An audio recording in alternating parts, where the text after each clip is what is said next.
მოკლედ მე და ჩემი ხუდი ბუნებაშია ისე.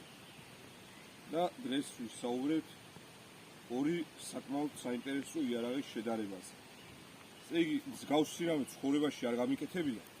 ეხლაც მარტო იმიტომ ვაკეთებ, რომ დიდი აზრთა სხვადასხვაობა გამოიწვია ამ ყველაფერთან. და დიდი ბჭობა მიმდინარეობდა ამ ყველაფრის გარშემო. ამიტომ ერთხელ დაუშვებ გამონაკლისს. შევადარეთ კუკრის და ხანჯარს, ქართულ ხანჯარს. ესე იგი, ჯერ ერთ სიტყვი რომ ამ ორი იარაღის შედარება შეცდომა. აბსოლუტური შეცდომა, იმიტომ რომ ხანჯალი წმინდად საბრძოლო იარაღი, კუკრი მრავალფუნქციური იარაღი. დაახლოებით წალი და ხმალი ერთმანეთს შევადაროთ, ეგეთი მაიმუნობა ახლა ეს. მაგრამ მოდი ნახოთ. მოდი ჯერ სათითაო იარაღის უპირატესობებზე ვილაპარაკოთ და მერე განვიხილოთ, რომელი რისკის გამოიყენება და ჯობია. კუკრის სალაშქროდ იდეალური ნივთი აქვს. მე პირადად ლაშქრობის მომენტში ხანჯარს კუკრი მირჩევია. გამოვიყევთ შეგვიძლია სული, როგორც წალდი, როგორც მაჩეტები და როგორც დანა. კუკრი ნეპალური იარაღია, ნეპალში. ქალი, ბავშვი, კაცი, სამზარეულოს ჯარისკაცი, პილოტი ყველა იყენებს. კუკრის ყველას აქვს, ყველაფერში გამოიყენება. სამზარეულოს კი დღესაც უკრუ სამზარეულოსაც კი იყენებენ ამ დანებს. მეორე მსოფლიო და პირველი მსოფლიო ომის პერიოდებმა განსაკუთრებული პოპულარიზაცია შესძინა, ბევრი მითი, ლეგენდა და რეალური ამბავი გავრცელა ნეპალელი გრუპა მებრძოლების გარშემო, რამაც განაპირობა ამ იარაღის პოპულარიზაცია. ეხლა ხანჯარი. წმინდად საბრძოლო იარაღი. ყოველად სწაუმარი. ამას ვერც სამზარეულოში ნახავთ, ვერც ბავშვის ხელში ვერ ნახავთ, თუ არ არის სასწავლო მოდელი. და ნუ არ ვიცი. ვერცად ვერ ნახავთ. ხანჯალი არის ორლესური საბრძოლო იარაღი. წმინდად საბრძოლო. ნუ თუ გავითვალისწინებთ იმას, რომ ქართველები ხინკალს აუკეპავთ ხოლმე, განსაკუთრებით ის ხალხი, ეგ სამზარეულოში გამოყენებადობას არ მიუთითებს უბრალოდ. მოხდა და ესე გავრცელდა და შემოხვჭა და ტანსაცმელთან რაც შეეხება ტანსაცმელში ინტეგრაციას ხანჯრის და ყოველდღიურ ნაწილად გახდომას. ეს იმით არ არის განპირობებული, რომ ხანჯალი ტანსაცმელს უხდება. იქიდან არის განპირობებული, რომ კაცს რომელსაც ჩუხა ეცვა, ყოველდღიურად უწევდა ბრძოლა საკუთარი ქვეყნის დასაცავად და ყოველდღიურად ხელში უნდა ქონოდა საბრძოლო იარაღი. მას არ ქონდა სოფლის მეურნეობისა იმას არც პოტის მოსაჭრელად შეიძლება, არც გასაკაფად იყენებდნენ, არც პოტის გასათლელად და არც რავი არაფრის. საბრძოლო იარაღი იყო ხანჯალი. ეხლა რაც შეეხება ბრძოლის ველზე ხანჯალს 1000 ჯერ დიდი უპირატესობა აქვს ვიდრე კუკრის. და რატო? მისი ფორმებიდან გამომდინარე, ზოგიერთი მოღრეცილიდან ასე ძახიან ხოლმე. არ არის მოღრეცილიდან ასეთი ფორმა. რადგანაც იყოს ჩეხვაზე ორიენტირებულია. მოდი ჯერ ნახოთ ხანჯარს ვინ იყენებდა. ხანჯარს იყენებდა ქართველი მებრძოლი, რომელსაც უწევდა ძიმეთ შეჯავშნულ და სულხად შეჯავშნულ მოწინააღმდეგესთან ბრძოლა. მისი მოწინააღმდეგე იყო სრულად შეიარაღებული, ჩაცმული, ფარი, ხმალი, ხანჯალი და ასე შემდეგ. ასევე იყო ქართველიც. კუკრს იყენებდნენ ნახევრად შიშველი ინდოელების წინააღმდეგ ნეპალელები, ან ინგლისელი წითელმუნდირიანების წინააღმდეგ, რომლებიც აბჯარს არ ატარებდნენ ანანაირს და შემდეგ უკვე იყენებდნენ მეორე მსოფლიო ომის დროს გერმანელი ჯარისკაცების წინააღმდეგ, რომლებიც ასევე აბჯარს არ ატარებდნენ. ანუ შეუჯავშნა პიროვნებას. და საჩეხად კი კუკრი იდეალურია. მაგრამ რა ხდება? როდესაც ბრძოლის ველზე ხარ, იბრძვი და გებრძვის მოწინააღმდეგე. საჩეხად კარგი. ამას თუ დაარტყავ ჯავშნიან კაცს, საჩეხი არ აქვს. დამიჯერეთ, რომ მაჯაში ძალიან დიდ კივის განიცდის. პლუს ბრძოლის ველზე გიწევს როგორც შეტევა, ისე თავდაცვა. თავდაცვის დროს ზემოდან მოქნეულ ხმალს კუკრი უნდა დაახვედრო აი ასე. ასეთ პოზაში მაჯა არის ძალიან არაკომფორტულად განთავსებული და ძლიერი დარტყმა ამ ადგილას გამოიწვევს ჩვენი ხელის მარტივ მოშვებას, ანუ მაჯას ვერ გავამაგრებ.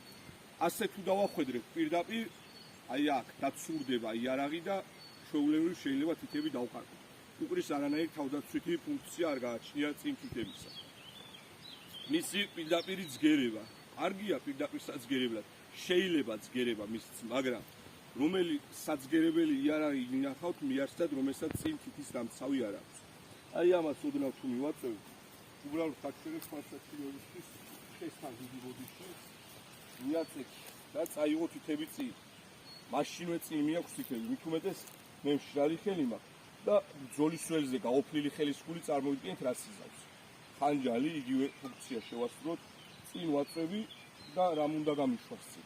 შეხედეთ რამხელა დამცავი აქვს წინ თითების. მეორე ვარიანტი თავდაცვის მომენტი. ხანჯალი აუკარი მოწინააღმდეგეს.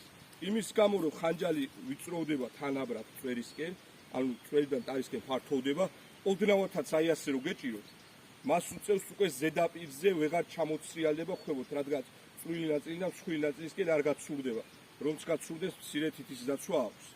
შეგვიძლია აუკრათ. პლუს კუკრი არის დამოუკიდებელი საბრძოლო იარაღი, ანუ კუკრით ვინც იბრძვის, იმას არ უჭირავს ორი კუკრი ხელში და არ უჭირავს ფარი ან რაიმე. დამოუკიდებელი იარაღი რადგან მისი ფორმებიდან გამომდინარე, ორი კუკრი თუ იბრძვებს, შეიძლება მარტივად ერთმანეთს ჩაგვიხლართოს ხელები. ხანჯალი რა დროს არის კარგი? ხანჯალი არის ხმალთან ერთად საბრძოლო იარაღი, დამატებით სატევარი. კომბინირებულად სახმარი იარაღი. აი ასეთ მომენტში აუკარით ფარი ან ხმალი ჩვენს მოწინააღმდეგეს დავიჭირეთ ზემო და ხანჯრით ვახდეთ მუცლის არეში ზემოქმედებას. ძალიან ცუდად გამომდის ახლა ბუდის ვიხდი რომ ადამიანის მოყდინების კომფორტულ გზებზე მიგითითებთ, მაგრამ ჩვენი ისტორია მეტის საშუალებას არ გვაძლევს და ხანჯალი პამიდურის დასჭირეთ არ გამოიყენებოდა, ამიტომ ვერ წავუყავ. რა ხდება კუკრით იგივე მოძრაობის შესრულების დროს? დავბლოკე, ან ზემოდან დავარტყი და დამიბლოკეს და ქვემოდან მინდა დარტყმა.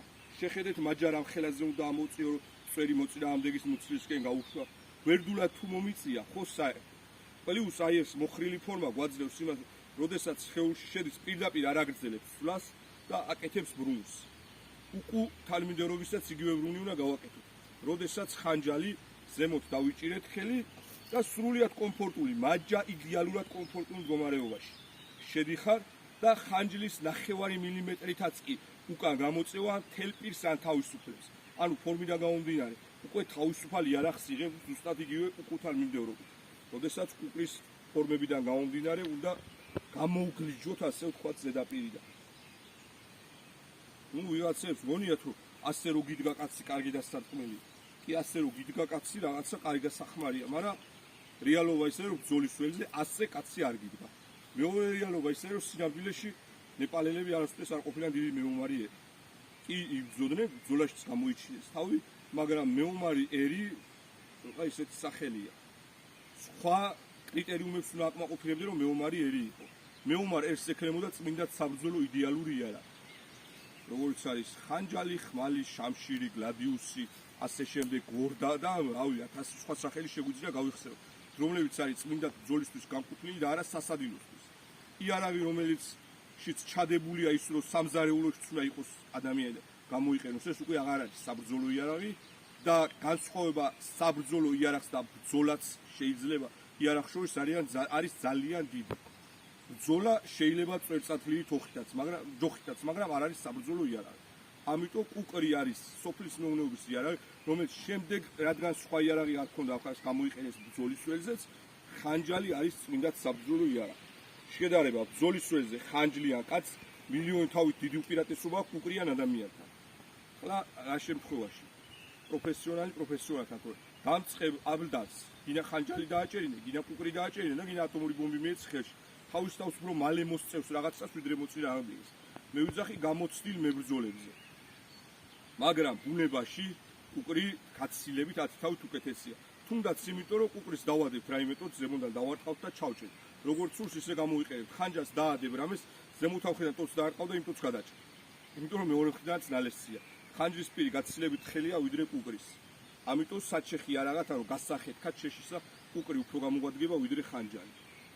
ხანჯალი კი შეგვიძლია დავამზადოთ, მაგრამ კუკრის ფორმებიდან გამომდინარე სამზარეულოს კაი სახმარია, მაჩეტეთაც კარგი სახმარია, ხანჯალი გაცილებით სუბუქია და შეხვითი ფუნქცია ვაღიარებთ კუკს უფრო უკეთესი აქვს.